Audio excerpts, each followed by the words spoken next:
आपण पाहतात युवा नेता, जर आपण पाहिलं तर वाकड पोलिसांनी या ठिकाणी त्या डीबी पथकाने मोठी कारवाई केलेली आहे.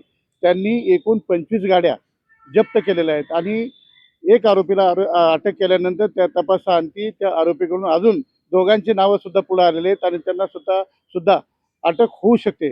आणि ज्या लोकांनी या भागामध्ये चोरलेल्या गाड्या असतील, तो जे आरोपी आहे तो ग्रामीण भागामध्ये ट्रॅव्हल्स आणि वेगवेगळ्या पद्धतीने किंवा स्वतः चालून सुद्धा घेऊन जात होता आणि तो विकत होता.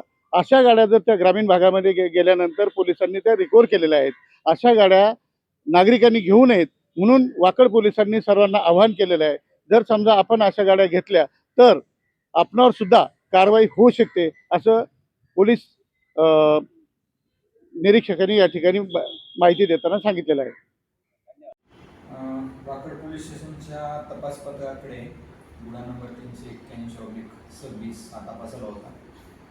त्या गुन्ह्याच्या तपासादरम्यान ज्ञानेश्वर उर्फ नाना शंकर जयस्वाल नावाचा आरोपीला आम्ही संशयावरून ताब्यात घेतला. त्याला चौकशी करता त्याने 23 गाड्या चोरल्याची आम्हाला माहिती दिली आणि त्या लातूर आणि श्रीवर्धन या भागामध्ये विकल्याबाबत त्यांनी सांगितलं.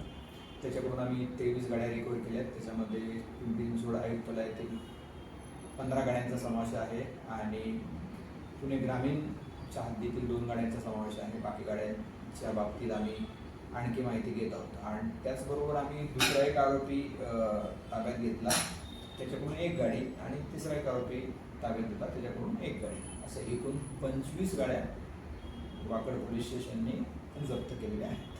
कशा गाड्या, म्हणजे इथून गाड्या चोरी करायचा आणि तिकडे नाही जात काय, त्याचं दळणवळणाचा मार्ग कसा होता? म्हणजे लक्झरीने येत होता की स्वतः चालवत जात होता? तो काही गाड्या स्वतः चालवायचा, काही मित्रांना घेऊन जायला लावायचा आणि काही ट्रॅव्हलच्या बसमध्ये पाठवून द्यायचा नातेवाईकांकडे गाड्या.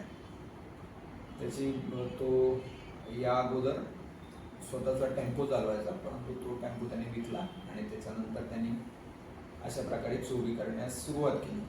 त्याने 23 गाड्या चोरल्या. तोपर्यंत तो कोणालाही सापडला नव्हता. तो रेकॉर्डरचा नसल्यामुळे संशयही त्याच्याकडे जात नव्हता. आमच्या डीबी पथकाला त्याची माहिती मिळाली, त्याच्यावर त्यांनी पाळत ठेवून त्याला ताब्यात घेतलेलं आहे, त्याला अटक केलेलं आहे. या ज्या गाड्या ट्रॅव्हल्समध्ये नेल्या त्यांच्यावरती आपण काय कारवाई करणार आहात का? आणि ज्यांना गाड्या विकल्या होत्या तर बिना कागदपत्राच्या गाड्या घेण्यास ते कसा भाग पडत होता? आता याच्यामध्ये सुद्धा आमची सखोल चौकशी सुरू आहे. याच्यामध्ये अशा प्रकारे चोरीच्या गाड्या घेणारे लोक जे आहेत त्यांच्यावर सुद्धा आम्ही कारवाई करणार आहे. माझं सर्व लोकांना आव्हान आहे की त्यांनी बिना कागदपत्राच्या गाड्या घेऊ नये, नाहीतर मग अशा अडचणींना सामोरं जावं लागेल.